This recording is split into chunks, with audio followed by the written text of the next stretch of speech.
തനിക്ക് സ്വർഗത്തിൽ പോകണ്ട എന്ന് ആണ് എഴുത്തുകാരൻ ഓസ്കാർ വൈൽഡ് പറഞ്ഞത്. അതിന് അദ്ദേഹം പറഞ്ഞ കാരണം അവിടെ ചെന്നാൽ ബോറടിയായിരിക്കും എന്നാണ്. അതിൽ കുറച്ച് കാര്യമുണ്ടെന്ന് തോന്നുന്നു. ഈ സദാസമയം ദൈവത്തെ സ്തുതിച്ചുകൊണ്ട് സ്വർഗത്തിലിരിക്കുക, വേറൊരു പണിയും ചെയ്യാനില്ല, അങ്ങനെ കുറേ നാൾ കഴിയുമ്പം ബോറടിക്കില്ലേ? എന്ന് മാത്രമല്ല, ദൈവമേ നീ പരിശുദ്ധനാകുന്നു, ദൈവമേ നീ ബലവാനാകുന്നു എന്നൊക്കെ പറഞ്ഞ് ഈ ദൈവത്തിനറിയത്തില്ലേ ഇത് നമ്മൾ പറയേണ്ട കാര്യമുണ്ടോ? അപ്പോൾ ചുരുക്കി പറഞ്ഞാൽ ഒരു ബോറടി പരിപാടിയാണെന്നാണ് അദ്ദേഹം പറയുന്നത്. ഇനി മുസ്ലിങ്ങളുടെ സ്വർഗത്തെപ്പറ്റി പറയുകയാണെങ്കിൽ അവിടെ ഈ ജിഹാദൊക്കെ ചെയ്ത് ചെന്ന് കഴിഞ്ഞാൽ പിന്നെ ജിഹാദ് ചെയ്ത് ചാകുകയോ കൊല്ലുകയോ ഒക്കെ ചെയ്ത് അവിടെ ചെന്ന് കഴിഞ്ഞാൽ 72 ഹുറികളെ കിട്ടും.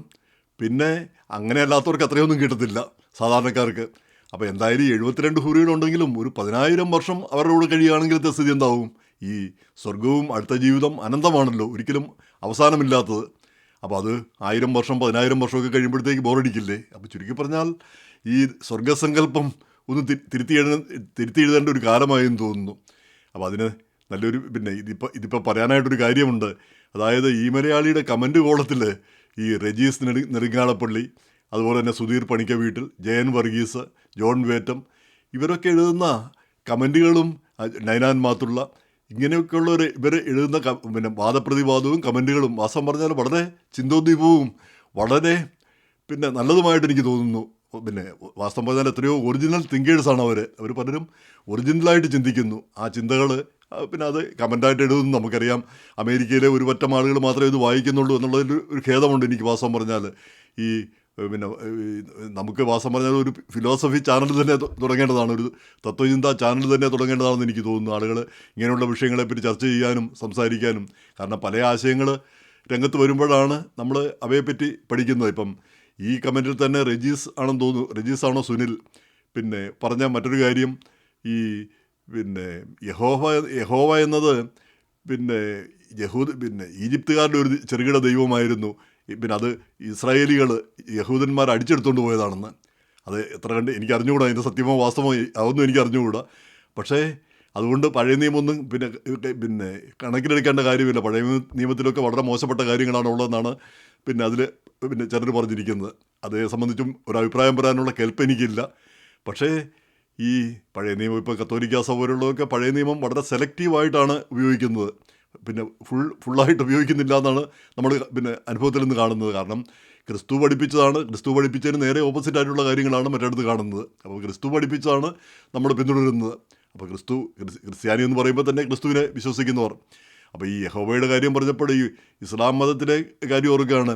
മിക്ക മുസ്ലിങ്ങളും വിശ്വസിക്കുന്നത്, പിന്നെ ഞാനും വിശ്വസിച്ചിരുന്നത്, ഈ പടച്ചവൻ അള്ളാഹു നേരിട്ട് ഇറക്കിക്കൊടുത്ത ഗ്രന്ഥമാണ് ഖുറാൻ എന്നാണ്.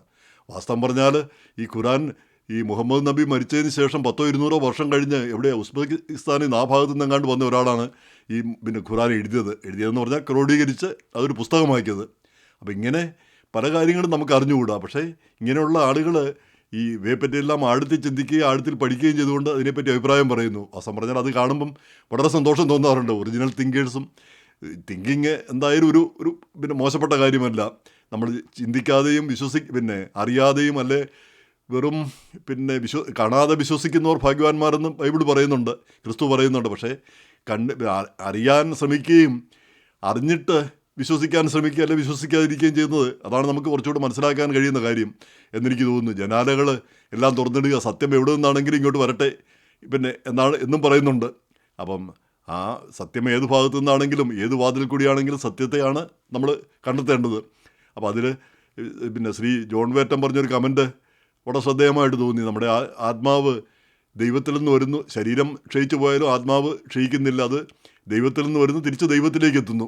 അത് ഹിന്ദുക്കളും അങ്ങനെ തന്നെയാണ് വിശ്വസിക്കുന്നത്. നമ്മൾ ബ്രഹ്മത്തിൽ ചെന്ന് ചേരുന്നു എന്നല്ലാതെ ഒരു സ്വർഗം എന്നുള്ളൊരു സങ്കല്പം അവർ പറയുന്നതായിട്ട് കാണുന്നില്ല. അപ്പോൾ അത് തന്നെയാണ് എവിടെ നിന്ന് വരുന്നു ആ ദൈവത്തിലേക്ക് തിരിച്ചു പോകുന്നു.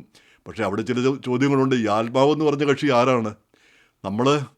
നമ്മൾ വെറും ശരീരവും നമ്മൾ മൊത്തം ആണ് നമ്മൾ എന്ന് പറയുന്നത്.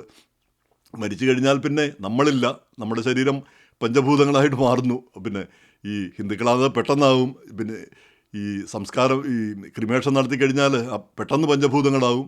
അല്ലാത്തവർ ഹിന്ദുക്കളുടെയും പിന്നെ ക്രിസ്ത്യാനികളുടെയും മുസ്ലിങ്ങളുടെയും ഒക്കെ അത് ക്രമേണ മണ്ണായി മാറുന്നു. മനുഷ്യ നീ മണ്ണാകുന്നു എന്നാണല്ലോ പറഞ്ഞിരിക്കുന്നത് തന്നെ. അപ്പം നമ്മൾ പിന്നെ ആരാണ്? ഈ ആത്മാവെന്ന് പറയുന്ന കക്ഷി ആരാണ്? ഈ കക്ഷി ഈ കക്ഷി സ്വർഗത്തിൽ പോയാലും നരകത്തിൽ പോയാലും നമുക്കെന്താണ് കുഴപ്പം? അപ്പം ഈ പിന്നെ ആത്മാവെന്നൊരു പാർട്ടി ഇല്ലയെന്നാണ് നിരീശ്വരവാദികളും യുക്തിവാദികളും ഒക്കെ പറയുന്നത്. നേരെ മറിച്ച് ആത്മീയവാദികൾ പറയുന്നത് അങ്ങനെയല്ല. പിന്നെ ഈ ജനിച്ചത് ഉള്ളത് അത് അത് അത് സയൻസുമാണ്. ഈ ഉള്ള കാര്യങ്ങളൊന്നും ഇല്ലാതാവുന്നില്ല, പ്രപഞ്ചത്തിൻ്റെ ഒരു മാറ്റവും ഇല്ലാതാവുന്നില്ല. അത് വേറൊരു രൂപത്തിലത് പിന്നെ ഉണ്ടാവുകയാണ് ചെയ്യുന്നത് എന്ന് പറയുന്ന പോലെ ആത്മാവ് ഉണ്ടായിരിക്കാം, അല്ലെങ്കിൽ പിന്നെ അതൊരു വേറൊരു രൂപത്തിലേക്ക് ആയിരിക്കാം, അല്ലെങ്കിൽ ഉള്ള കാര്യം ഇല്ലാതാവുന്നില്ലല്ലോ. അപ്പോൾ എന്തായാലും ഇങ്ങനെയുള്ള ഗഹനമായ ചോദ്യങ്ങളും കാര്യങ്ങളുമൊക്കെയാണ് പിന്നെ ഈ കമൻറ്റുകളിലും പിന്നെ അതുപോലെ തന്നെ ചില ലേഖനങ്ങളിലുമൊക്കെ വിശകലനം ചെയ്യുന്നത്. അത് പിന്നെ പഠിക്കാനും നമ്മൾ ചിന്തിക്കാനും അവസരം നൽകുന്നതാണ്. ചിന്തിക്കുന്നത് ഒട്ടും തെറ്റായ ഒരു കാര്യമല്ല. ചിന്തിച്ച് അറിയണം, നമ്മൾ സത്യം അറിയാൻ വേണ്ടി ശ്രമിക്കണം എന്ന് കരുതി. അത് വിശ്വാസത്തിന് ആ യുക്തിയിലൂടെ നമ്മുടെ വിശ്വാസത്തെ കണ്ടെത്താൻ കഴിയില്ലെങ്കിൽ പിന്നെ വെറും കണ്ണടച്ച് പുസ്തകത്തിൽ പറഞ്ഞിട്ടുണ്ട് ഉള്ളതുകൊണ്ട് മാത്രം നമുക്കത് വിശ്വസിക്കാനാവുമോ? പല കാര്യങ്ങളും ഇപ്പം ഈ യേശുവിൻ്റെ വംശാവലിയെ പറ്റി പറയുന്നു. ഏതാണ്ട് 40-42 തലമുറയുടെ പേര് എടുത്തു പറഞ്ഞിട്ടുണ്ട് ബൈബിളിൽ. അതിനു മുമ്പപ്പം പ്രപഞ്ചം ഇല്ലായിരുന്നോ? ഈ 42 തലമുറയ്ക്കപ്പുറം പ്രപഞ്ചം ഇല്ലായിരുന്നോ? അപ്പം ഈ ദൈവം 7 ദിവസം കൊണ്ട് ഭൂമിയെ സൃഷ്ടിച്ചു എന്ന് പറയുന്നു. അപ്പോൾ 7 ദിവസം എന്ന് പറഞ്ഞാൽ ദൈവത്തിൻ്റെ 7 ദിവസവും നമ്മൾ മനുഷ്യൻ കാണുന്ന പോലെയുള്ള ദിവസവും ഇതെല്ലാം ഒന്ന് തന്നെ ആയിരിക്കുമോ? അപ്പോൾ ഇതെല്ലാം ചിന്തയ്ക്കും വിശ്വാസത്തിനും പിന്നെ വിട്ടുകൊടുക്കേണ്ട കാര്യങ്ങളാണ്. അപ്പോൾ ആ ചിന്തിച്ചറിയുക എന്നുള്ളൊരു പ്രധാനപ്പെട്ട കാര്യമാണ്. ഈ മുൻ മാർപ്പാപ്പ പറഞ്ഞ പോലെ തന്നെ അവിശ്വാസി നിരീശ്വരനായതുകൊണ്ട് കുഴപ്പമൊന്നുമില്ല, അവർ മെച്ചപ്പെട്ട മനുഷ്യരായിരിക്കുക എന്നുള്ളതാണ് പ്രധാനപ്പെട്ട കാര്യം. മെച്ചപ്പെട്ട മനുഷ്യരാണെങ്കിൽ അതാണ് പ്രധാനപ്പെട്ട കാര്യം. അപ്പം വിശ്വാസം നമ്മൾ യുക്തിപരമായിരിക്കണം, യുക്തിയിലൂടെ കാണാൻ ശ്രമിക്കണം. ഇപ്പം ഇന്നത്തെ കാലത്ത് അന്ധവിശ്വാസങ്ങളും അവിശ്വാസങ്ങളും അനാചാരങ്ങളും എല്ലാം പിന്നെ ആഘോഷപൂർവ്വം തിരിച്ചു വരികയാണ് ചെയ്യുന്നത്. പ്രത്യേകിച്ച് ഇന്ത്യയിൽ എല്ലാത്തരം അനാചാരങ്ങളും അന്ധവിശ്വാസങ്ങളും തിരിച്ചു വരുന്നു. അപ്പോൾ അങ്ങനെയുള്ള സാഹചര്യത്തിൽ ചിന്തിക്കാനും കാര്യങ്ങൾ മനസ്സിലാക്കാനും ശ്രമിക്കുന്നത് എപ്പോഴും നല്ലൊരു കാര്യമാണെന്ന് എനിക്ക് തോന്നുന്നു.